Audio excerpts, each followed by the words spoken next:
Good morning. Today is Tuesday, August 25th, and we'll be looking at the 18th chapter of the Gospel of John. The 18th chapter, we return to action. After 14, 15, 16, 3 chapters of Jesus teaching and discussing with his disciples, verbal things, observations that John has made and imparted to us in these chapters, we're back to action. Things are happening. Not good things for Jesus, but this is the gospel story. So much action. Now we have this series of events, and it almost reads similar to Mark's gospel. This. And there's a back and forth going on as well. So what we have now is they travel to the Kidron Valley and they enter a garden, and that's where the soldiers arrest Jesus. Peter is identified in this gospel, in John's gospel, as the one who cuts off the slave's ear. This happens in the gospels, and in Luke's gospel, Jesus heals the man whose ear was cut off. But it's never identified which one of them wields the sword and cuts the ear off of the slave. And we've always understood to be Peter because John mentions the same story and then identifies Peter as the sword wielder here. And so that is one John significant thing that's different than the other gospels. Then this action happens with Jesus. Jesus is taken to Annas, and then to Caiaphas, and then to Pilate in this chapter. But intermittently, Peter denies Jesus. So they have a scene where they take Jesus to Annas, and then Peter is questioned. And then they take Jesus to Caiaphas, and then they go back to, I might be out of the wrong order here. They take Jesus to Annas, and then Peter is questioned outside. And then they take Jesus to Caiaphas, and then Peter, after the Caiaphas encounter, Jesus is questioned again twice. And so the third time, and then the cock crows, and then they take Jesus to Pilate. So that's how those things go linearly together, but they just stuck in this. It's almost like when you're watching a sitcom, and it's like, meanwhile, on the other side of town, so that's what happens. So Jesus is taken to this place, but Peter is over here in the courtyard having his conversations and denying Christ before the cock crows. So that's the way John's gospel makes it look very active, because you're switching back and forth. And then this encounter with Pilate begins in this chapter, but it does not end there.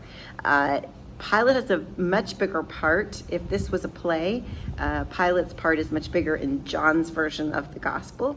And Pilate has more character development here too, as well. You get the sense that Pilate wants to interrogate Jesus to absorb some of what he's sensing about Jesus.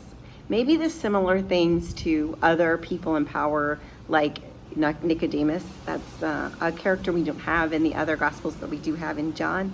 And then you'll find out later that the Joseph of Arimathea, it sort of looks like he's a similar person, like maybe they were both Pharisees or leaders in some way. And so you get this attractional symptom from these people in the gospel. And the gospel, or Jesus' person and his teaching and his ministry, is not only attractional to the people around him and the people that are in need of healing and wholeness and hope, but also those people who are in power as well, looking for the world to be a better place. That's what I imagine that yearning is that we have everything we need, but we see this injustice and we want an answer for it, and that Jesus is that answer. And so these people in power have sort of pushed the responsibility of Jesus off to each other, and no one more than Pilate seeks to do this. And he gets into it at several different occasions with the leaders that bring Jesus to be crucified. They don't agree, and we'll see some more of that in the next chapter. But in 18, he's taken for the first time to Pilate, and that famous line, and I will just lead you up to that, because Pilate asked him, "So you are a king?" And Jesus answered, "You say that I'm king. For this I was born, and for this I came into the world, to testify to the truth. Everyone who belongs to the truth listens to my voice." And Pilate responds famously, "What is truth?" And all the philosophers of the world get goosebumps all over their arms.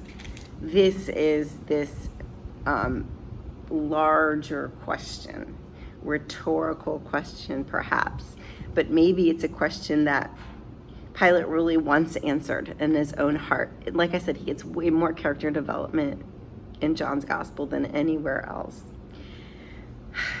After he had said this, and this is in all four, he put it to them again, the crowd, "Who do you want? Do you want Jesus, or should I release Barabbas?" And in Barabbas, he's a bandit. And that's the last verse of chapter 18, identifying Barabbas as a bandit. Because, he's still different in each gospel.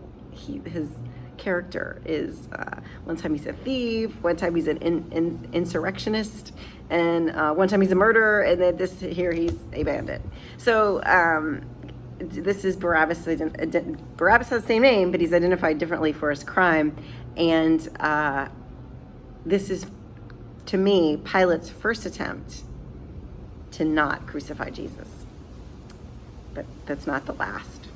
So we're heading into the more action version of Jesus' life in John's gospel. He's done some teachings, and now we are bouncing back and forth. Predictions are coming true. The word as it was prophesied is in here a lot. And chapter 19, which is tomorrow, is the Good Friday chapter, traditionally read in churches the world over on Good Friday. So I hope that you will have a great, beautiful day. And tomorrow we'll be looking at the Good Friday passage. God bless you.